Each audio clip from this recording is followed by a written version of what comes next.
All right, we are in our final chapter of our stay-at-home memoir. So this week, chapter 4 was focused on your feelings. We're going to talk about making our writing stronger using phrases to describe or show feelings. So today I want to talk to you about another way to make your writing stronger. A mistake writers sometimes make is that we just tell our readers exactly how a character feels. To really help them make our writing as clear as can be to our readers, it's important to ask yourself, what does it look like when I have that emotion? What would it look like if I had to act out that emotion? By using a phrase to describe or show that feeling, our writing becomes stronger and readers can paint a picture in their head as they read. So below you're going to see some posters that you will have on your screen to help you out as to how you can fix and make your writing stronger. You're also going to see this poster. So what you want to start with is you want to name the emotion you're feeling. Okay, describe what it looks like when someone feels that way. So when someone is sad, you would say, I was sad. Well, that would be something we'd maybe write when we were younger. You can then change it to, I had a frown on my face. Okay, so now you're thinking, what does it look like when someone is sad? Next, let's think about that feeling. Okay, let's think more about it. What does it look like? And then use more than one word to really show that feeling.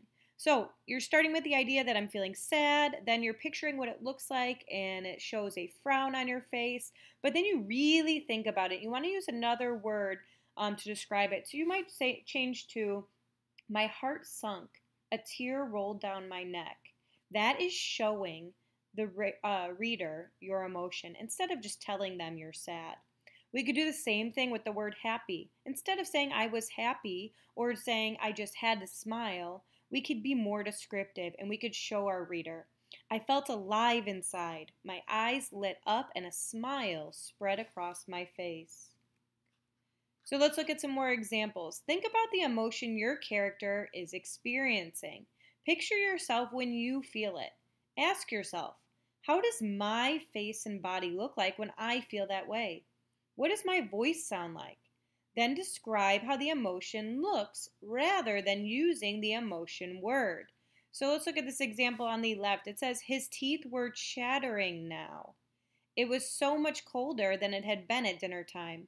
He wanted to be back in bed, curled up under his Gantz first class sheets and blankets. The corridor was still quiet as George crept toward his suite. As he was letting himself in, he stepped on something that made a crunching sound under his boot. At first, George thought it was ice or a piece of maybe glass.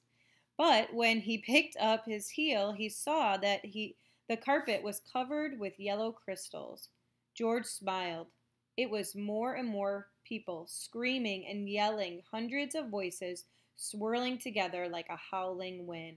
So if you look on the right-hand side back at this box, we said, instead of telling us that George is cold, the author describes what his face is doing. His teeth were chattering. Instead of telling us that George is walking quietly, the author describes what his body is doing by saying that George crept toward his suite.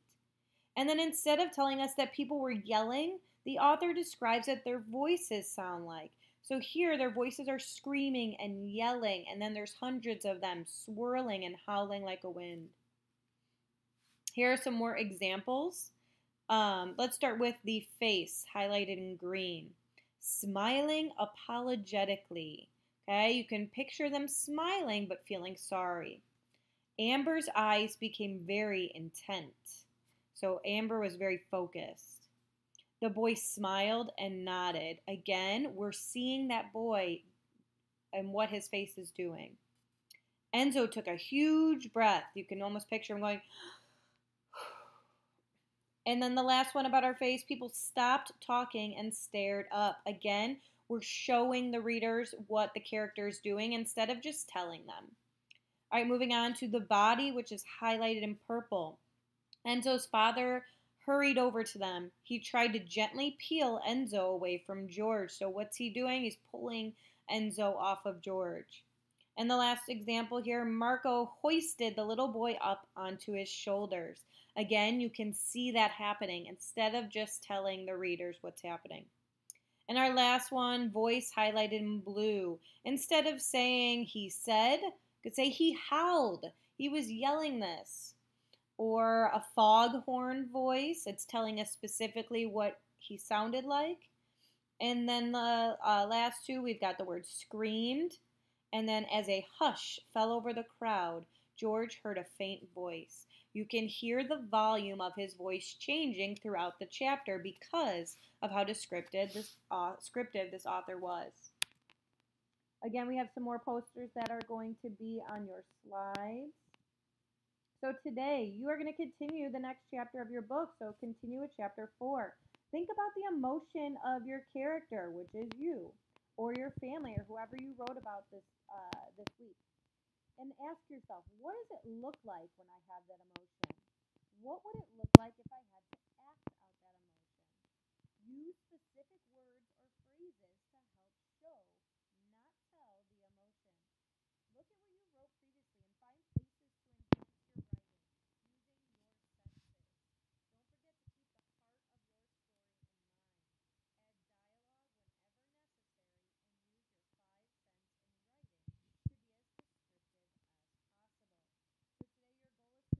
these boxes and add that to your memoir chapters. It could be in any chapter you want. Good luck, guys, and see me on Zoom at 11:30 if you need any help.